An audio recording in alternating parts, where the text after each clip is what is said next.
Welcome to TNPSC exams. இன்றைக்கி இந்த வீடியோவில் நாம் பார்க்க போகிறது ஸ்டாண்டர்ட் 7 டேர்ம் 3 லெசன் 2ல் இருக்க market and consumer protection. Already term 1 term 2 ஃபுல்லாக கம்ப்ளீட் பண்ணியிருக்கிறது. பார்க்காதவங்க போய் பாருங்கள். லெசனுக்குள்ளே போகலாம். A setup where two or more parties engage in exchanging of goods and services and information is called market. அப்போ எக்கனாமிஸ்ட் வந்து மார்க்கெட் பற்றி என்ன ஒரு டெஃபினேஷன் இருக்காங்கன்னா, ஒரு பையரும் ஒரு செல்லரும் இருக்காங்க. ஒரு ப்ராடக்ட் வாங்கணுன்னா ஒன்று டைரெக்டாக போய் வாங்கலாம், இல்லை இன்டைரக்டாக வந்து வாங்கலாம். டைரெக்டாக போய் வாங்குறதுனா என்ன, இன் பர்சன் நாம் ஒரு கடைக்கு போயிட்டு ஏதோ ஒரு ப்ராடக்ட் வாங்கணும். இன்டைரக்டாக வாங்குறது என்ன, ஆன்லைன் பர்ச்சேஸ் மூலயமா ஒரு சில ப்ராடக்ட்ஸ் வாங்குகிறோம். இதுதான் வந்து மார்க்கெட்டுன்னு ஒரு சில எக்கனாமிஸ்ட் சொல்கிறாங்க. அதாவது exchanging of goods and services. மார்க்கெட்டை வந்து ரெண்டு விதமாக பிரிச்சிருக்காங்க. ஒன்று வந்து ப்ராடக்ட் மார்க்கெட், இன்னொன்று வந்து ஃபேக்டர் மார்க்கெட். ப்ராடக்ட் மார்க்கெட்டுன்றது என்ன, ஏதோ ஒரு பொருளை வந்து நம்ம வாங்குகிறோம், அதுதான் வந்து ப்ராடக்ட் மார்க்கெட். ஃபேக்டர் மார்க்கெட்டுன்றது என்ன, இப்போ ஒரு மார்க்கெட் நம்ம செட் பண்ணுறோன்னா அது செட் பண்ணுறதுக்கான பேசிக் நீட் வந்து என்னென்ன, நமக்கு ஒரு மார்க்கெட் வைக்கணும்னா அதுக்கான லேண்ட் வேணும். லேண்ட் வேணும்னா அதுக்கான கேபிட்டல் நம்ம இன்வெஸ்ட் பண்ணணும். அதுக்கு மார்க்கெட் செட் பண்ண உடனே நாம்ளே எல்லா வேலையும் போய் செய்ய முடியாது, ஒரு லேபர் வேணும். அப்போ இதெல்லாம் ஒரு ஃபேக்ட்ரி ஒரு மார்க்கெட் செட் பண்ணுறதுக்கு அது ப்ரொடக்ஷன் என்னென்னலாம் நமக்கு தேவையோ அதெல்லாம் நம்ம வாங்குறதெல்லாம் இந்த ஃபேக்டர் மார்க்கெட்டில் வரும். For example land, capital, labour. நான் இங்கே எழுதலை, நீங்கள் எழுதிருங்க. ஃபேக்டர் மார்க்கெட்டுக்கு கீழே லேண்டு, கேபிட்டல், லேபர் எக்ஸெட்ரா. உங்களுக்கு புரிஞ்சுதுன்னா ஓகே, இல்லைன்னா நீங்கள் எழுதிக்கோங்க. ஃபீச்சர்ஸ் ஆஃப் மார்க்கெட்டில் ஒரு 4 பாயிண்ட் கொடுத்துருப்பாங்க. அதாவது எப்படின்னா, எக்கனாமிக்ஸில் மார்க்கெட்டுன்றது என்னென்னா, ஒரு கமாடிட்டி செல் பண்ணுறதோ இல்லை செட் ஆஃப் கமாடிட்டி செல் பண்ணுறது தான் மார்க்கெட்டுன்னு சொல்லியிருப்பாங்க. அதாவது ஒரு கடையில் பார்த்தோம்னா அரிசிக்கு மட்டுமே ஒரு கடை இருந்திருக்கும். இதுவே நம்ம வேறு ஏதாவது ஒரு மளிகை கடைக்கு போயிருந்தோம் அப்படின்னா அதில் அரிசி மட்டும் இல்லை, அதை தவிர்த்து நிறையா இருக்கும். அரிசி, பருப்பு, ஒரு சில கடையில் வந்து இந்த க்ராசரிஸ் கூட நம்ம வெஜிடபிள்ஸு, ஃப்ரூட்ஸு இது எல்லாமே பார்க்கலாம். இதுதான் வந்து எக்கனாமிக்ஸில் சொல்லியிருக்கிறாங்க. இட் இஸ் ஒரு செட் ஆஃப் கமாடிட்டியாகவும் இருக்கலாம், இல்லை ஒன் கமாடிட்டி ஷாப்பாகவும் இருக்கலாம் அப்படின்னு சொல்லியிருக்காங்க. ஒரு 4 பாயிண்ட் சொல்லியிருக்காங்க மார்க்கெட் செட் பண்ணுறதுக்கு. இப்போ ஒரு மார்க்கெட் செட் பண்ணுறோம்னா அது வந்து இந்த ஏரியாவில் தான் இருக்கணும், இந்த ஏரியாவில் இருக்கக்கூடாது அப்படின்ற ரெஸ்ட்ரிக்ஷன்ஸ் கிடையவே கிடையாது. எங்கெங்கே வந்து டிமாண்ட் அதிகமாக இருக்கோ அங்கெங்கெல்லாம் வந்து மார்க்கெட் செட் பண்ணலாம் அப்படின்னு ஃபஸ்ட்டு பாயிண்டில் சொல்லியிருப்பாங்க. செகண்ட் பாயிண்ட் என்னென்னா, ஒரு மார்க்கெட் செட் பண்ணுறோன்னா அதில் குரூப் ஆஃப் பையர்ஸும் இருக்கணும், குரூப் ஆஃப் செல்லர்ஸும் இருக்கணும். அந்த relationship between pier and seller எப்படி இருக்கணும்னா ஒரு பிஸ்னஸ் ரிலேஷனாக தான் இருக்கணும். ஓகே. தேர்ட் பாயிண்ட் என்னென்னா, ஒரு பையர் இருக்காங்க, செல்லர் இருக்காங்கன்னா அவங்களுக்கு ஒரு ப்ராடக்ட் பற்றின நல்ல அவேர்னஸ் வேணும். அந்த ரீசண்டாக எந்த ப்ராடக்ட் லான்ச் பண்ணியிருக்காங்க அப்படின்றதுலாம் வந்து எல்லாருக்குமே தெரியணும், both pier and seller. Fourth point என்ன கொடுத்துருப்பாங்கன்னா, இப்போது ஒரு ப்ராடக்ட் வந்து ஒரு ஃபிக்ஸட் ப்ரைஸ் வந்து எல்லாருமே வச்சுருப்பாங்க. இந்த ஃபிக்ஸட் ப்ரைஸ் எதுக்கு யூஸ் ஆகுதுன்னு பார்த்தீங்கன்னா, இதுதான் வந்து ஒரு பர்ஃபெக்ட் காம்படிஷன். எப்படி சொல்லலாம்னா, ஃபார் எக்ஸாம்பிள் எப்படி சொல்லலாம்னா, இப்போது ஒரு 1 kg ஆஃப் ஆரஞ்ச் வந்து ₹100னா அங்கே இருக்கிற ஏரியாவில் எல்லா கடையிலையுமே வந்து 1 kg ஆஃப் ஆரஞ்ச் வந்து 100 தான் விற்கணும். இதுதான் வந்து ஒரு பர்ஃபெக்ட் காம்படிஷன்னு சொல்கிறாங்க. ஒருத்தர் வந்து ஏற்றியும் ஒருத்தர் வந்து குறைச்சுன்னா ஆப்வியஸ்லி குறைவாக இருக்கிற இடத்துக்கு தான் வந்து எல்லாருமே போய் வாங்குவாங்க. இது வந்து ஒரு பர்ஃபெக்ட் காம்படிஷன் ஒரு மார்க்கெட்டுக்கு கிடையாது. ரைட். அடுத்து மார்க்கெட் எப்படிலாம் வந்து கிளாஸிஃபை பண்ணுறாங்கன்னு சொல்லியிருக்காங்க. First on the basis of geographical location. Geographical location மூலயமா 4 விதமாக கிளாஸிஃபை பண்ணியிருக்காங்க. ஒன்று வந்து local, regional, national and international. Right. Local மார்க்கெட்னால் நமக்கே தெரியும். இப்போது நம்ம வீட்டுக்கு பக்கத்தில் இருக்க கடைக்கு போய்ட்டு ஏதோ ஒரு க்ராசரி வாங்குகிறோமோ இல்லை வெஜிடபிள் வாங்குகிறோமோ, பெரிஷபிள் கூட்ஸ் எப்படின்னா, இப்போ காலையில் வாங்கின காய் வந்து அடுத்த நாள் பார்த்தோம்னா அந்த கடையில் வந்து கெட்டு போயிடும். அதேமாரி இருக்கிற மார்க்கெட்லாம் வந்து லோக்கல் மார்க்கெட்டுன்னு சொல்லலாம். ஏன்னா நம்ம போய் டக்குன்னு வாங்கிடலாம் அங்கே. இது வந்து லோக்கல் மார்க்கெட், நம்ம வீட்டுக்கிட்டே இருக்கிறது. ரீஜனல் மார்க்கெட்னால் ஒரு டிஸ்ட்ரிக்டில் இருக்கிற மார்க்கெட்டை வந்து நம்ம ரீஜனல் மார்க்கெட் அப்படின்ற மாதிரி சொல்லலாம். நேஷ்னல் மார்க்கெட் அப்படின்னா நேஷனுக்குள்ளாரே வந்து ஒரு கூட்ஸ் வந்து போகுது.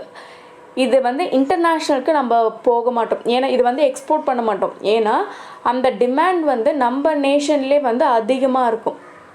இதுதான் வந்து நேஷ்னல் மார்க்கெட். இன்டர்நேஷ்னல் மார்க்கெட்னால் எக்ஸ்சேஞ்ச் ஆஃப் குட்ஸ், அதாவது இப்போது நாம் என்ன அதிகமாக எக்ஸ்போர்ட் பண்ணுறோம். ஃபார் எக்ஸாம்பிள் நம்ம ஸ்பைசஸ் வந்து அதிகமாக உற்பத்தி பண்ணுறோம், அதனால் நம்மளோட எக்ஸ்போர்ட் வந்து மற்ற கண்ட்ரீஸ்க்கு இருக்கும். இதுதான் வந்து இன்டர்நேஷ்னல் மார்க்கெட். லோக்கல்ன்றது நம்ம ஏரியாக்குள்ளே இருக்கிறது, ரீஜனல்ன்றது வந்து ஒரு டிஸ்ட்ரிக்ட்குள்ளே இருக்கிறது, நேஷ்னல்ன்றது வந்து வித்தின் த நேஷன், அதாவது நம்ம இந்தியாவுக்குள்ளே இருக்கிறது வந்து நேஷன் மார்க்கெட். இன்டர்நேஷ்னல்ன்றது வந்து ஒரு நேஷனுக்கும் இன்னொரு நேஷனுக்கும் நடக்கிற market. Okay, on the basis of time. Basis of டைமில் வந்து மூணாக பிரிச்சிருக்காங்க: very short period, short period, long period. Very short period மார்க்கெட்டில் என்னென்ன ப்ராடக்ட்ஸ்லாம் வரலாம்? நம்ம டெய்லி யூஸ் பண்ணுற வெஜிடபிள்ஸ் வரலாம், ஃப்ளார்ஸ் வரலாம், ஃப்ரூட்ஸ் வரலாம்.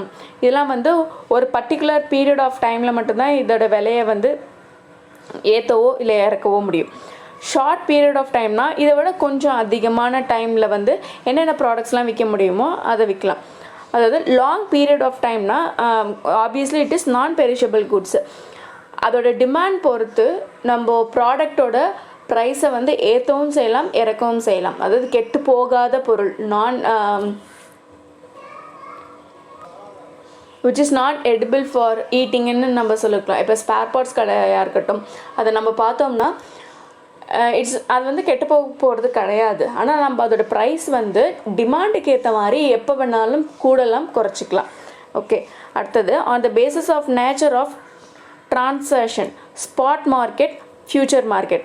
ஸ்பாட் மார்க்கெட்னா அப்படியே கொடுத்து நம்ம ட்ரான்சாக்ஷன் பண்ணுறது, எய்தர் டைரக்ட்லி ஆர் இன்டைரக்ட்லி, காசாக கையில் கொடுக்கறது. அப்படி இல்லைன்னா இப்போ நிறைய ஃபெசிலிட்டிஸ் வந்திருக்கு, ஜிபே, ஃபோன்பே, இன்ஸ்டண்ட்டாக அப்போவே வந்து நடக்கிற ட்ரான்சாக்ஷன் தான் வந்து ஸ்பாட் மார்க்கெட். ஃப்யூச்சர் மார்க்கெட்னா கிரெடிட் கார்டு மூலயமா, கிரெடிட் கார்டு, இஎம்ஐ எல்லாமே இந்த ஃப்யூச்சர் மார்க்கெட்டில் நம்ம ஒரு ப்ராடக்ட் வந்து பர்ச்சேஸ் பண்ணிவிட்டு ஒன்று அதுக்கு வந்து இஎம்ஐ கட்டுவோம், அப்படி இல்லைன்னா கிரெடிட் கார்டு மூலயமா வந்து நம்ம பே பண்ணுவோம். இதுதான் வந்து future market. On the basis of regulate market unregulate market. Regulate மார்க்கெட்டுன்றது என்னென்னா,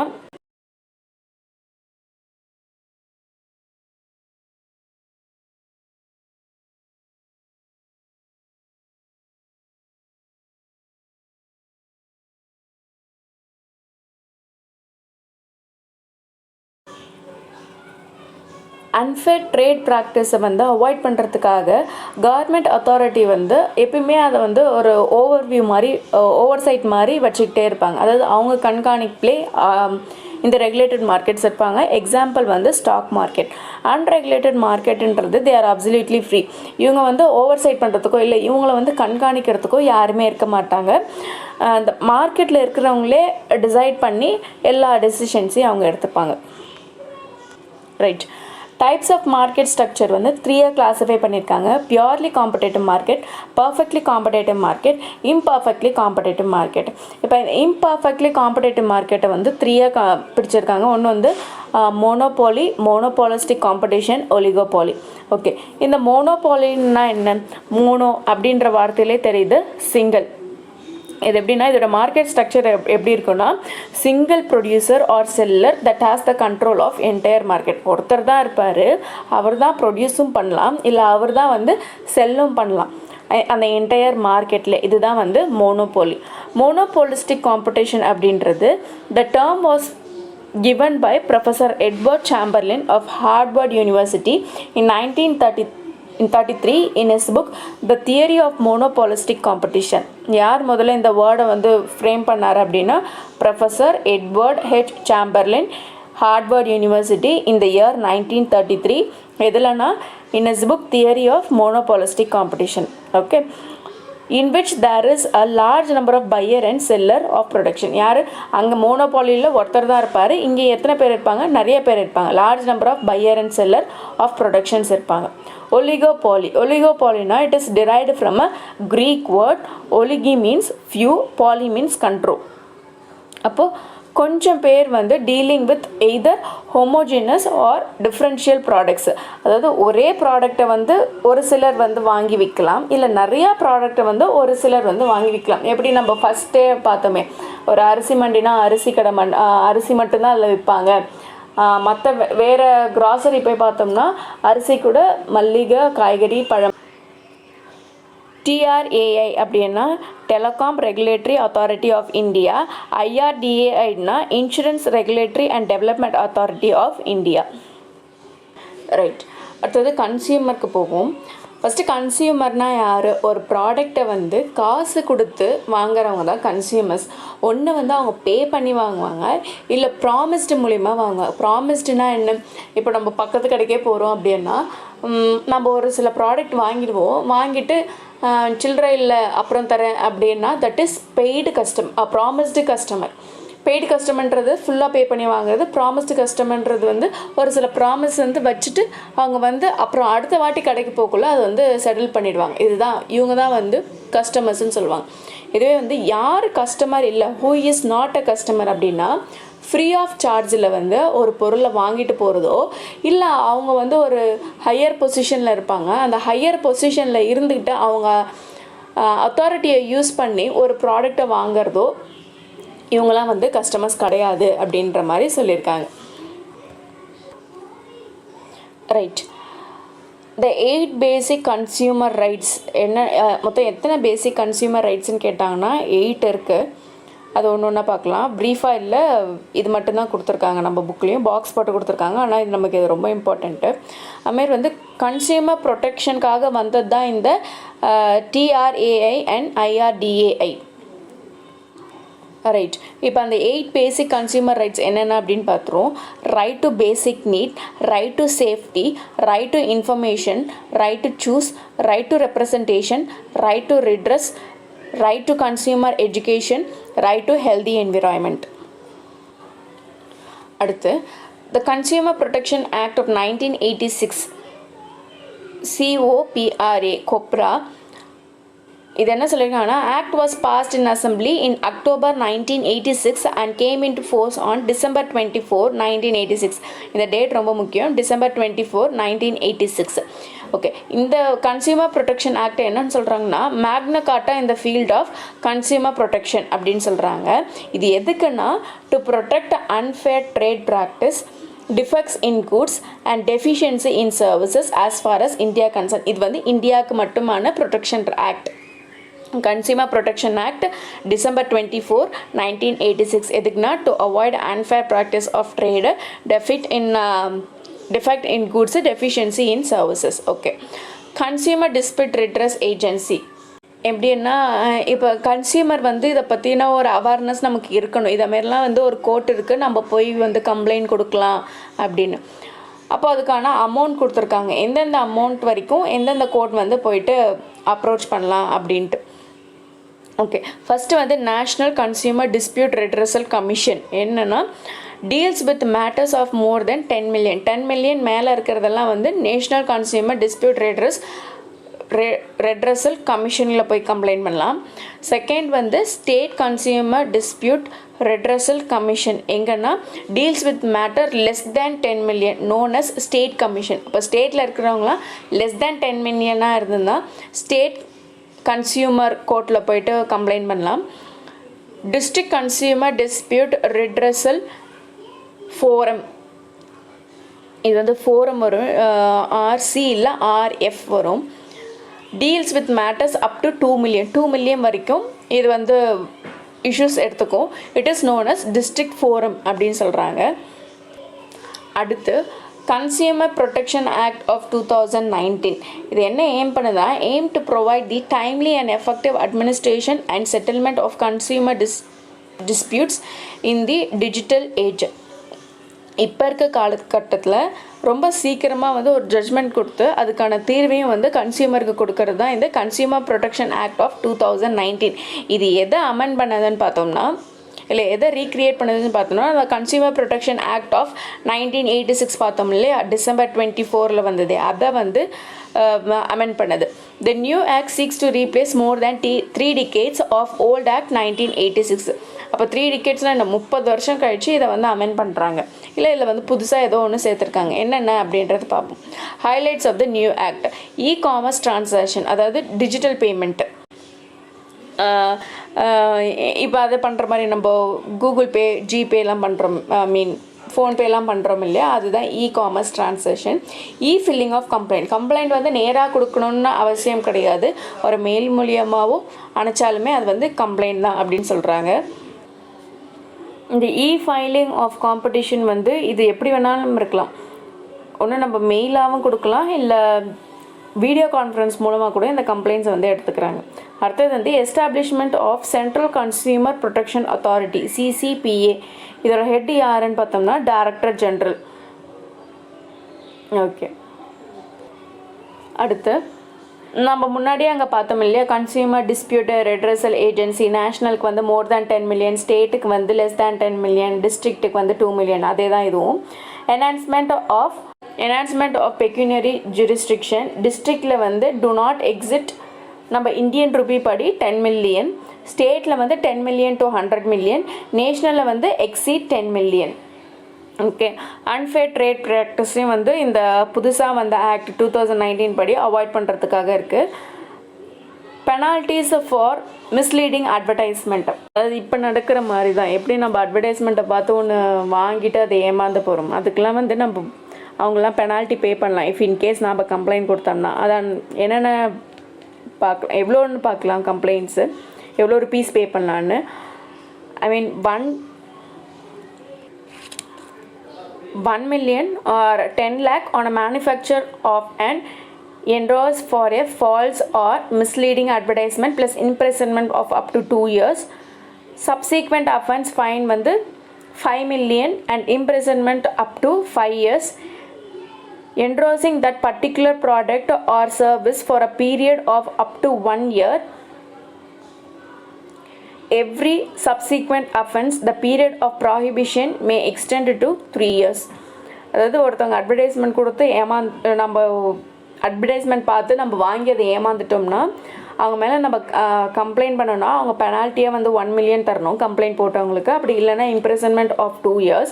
அதையும் வந்து மீறி சப்சிக்வெண்ட் அஃபென்ஸ்க்கு 5 million and imprisonment of 5 years.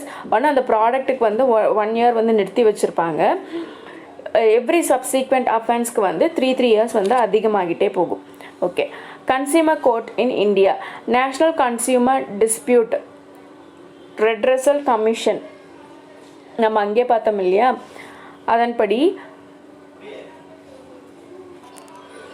இப்போ இந்த நேஷ்னல் கன்சியூமர் டிஸ்பியூட் ரெட்ரஸல் கமிஷனுக்கு நம்ம போனோம்னா நமக்கான கிளைம், நம்ம கொடுத்த கம்ப்ளைண்ட்டுக்கான ரிவார்டு ஆர் காம்பன்சேஷன் எவ்வளோ அளவுக்கு இருக்குன்னா இட் எக்ஸீட்ஸ் 1 crore. இந்த கோர்ட் வந்து it is quasi judicial commission in India which was set up in 1988 setup பண்ணியிருக்காங்க. இதோட ஹெட் குவார்ட்டர்ஸ் வந்து நியூ டெல்லி. இந்த கேசஸ்லாம் வந்து யார் எடுத்து நடத்துவான்னு பார்த்தோம்னா headed by sitting or retired judges of the Supreme Court of India. Sitting or retired judge. Okay, state consumer dispute redressal commission வந்து காம்பன்சேஷன் கிளைம் வந்து is about 20 lakhs to 1 crore. 20 lakhலேருந்து 1 crore. நேஷனுக்கு வந்து அபோவ் 1 crore.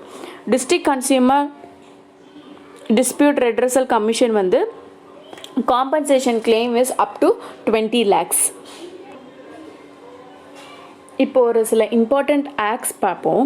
நம்ம first பார்த்ததுன்னா the consumer protection act of 1986. இது வந்து என்னன்னு சொல்கிறாங்கன்னா மேக்னா கார்ட்டா ஆஃப் கன்சியூமர்னு சொல்கிறாங்க. Bureau of Indian standard act BIS சொல்கிறோம் இல்லையா, அதுவும் 1986 தான். த எசென்ஷியல் கமாடிட்டி ஆக்ட் 1955 கொண்டு வந்திருப்பாங்க. Preventing of black marketing and maintaining of supplies or of essential. Commodities act வந்து 1980. த லீகல் மெட்ராலஜி ஆக்ட் 2009லையும். National consumer day 24th December 1986. இந்த 24th December 1986 தான் நம்ம என்ன பார்த்தோம், கன்சியூமர் ப்ரொடெக்ஷன் ஆக்ட் வந்து came into force. World consumer day வந்து 15th March 1962. ஓகேவா, right. goods once sold will not be taken back or no exchange or no refund under any circumstances. இது நம்ம நிறைய இடத்துல பார்த்துருக்கலாம். இப்படிலாம் அவங்க சொன்னாங்கன்னா இது வந்து ஒரு unfair trade அப்படின்னு அர்த்தம். and does not carry any legal weight. அதாவது இது இப்படியெல்லாம் போட்டிருந்தும் நம்ம மீறி போய் அந்த ப்ராடக்டை வாங்கினோம்னா லீகலாக நம்ம எந்த ஆக்ஷனுமே எடுக்க முடியாது. நம்ம ஏமாந்தது தான். Okay, thank you. நம்ம அடுத்த 8th ஆரம்பிப்போம்.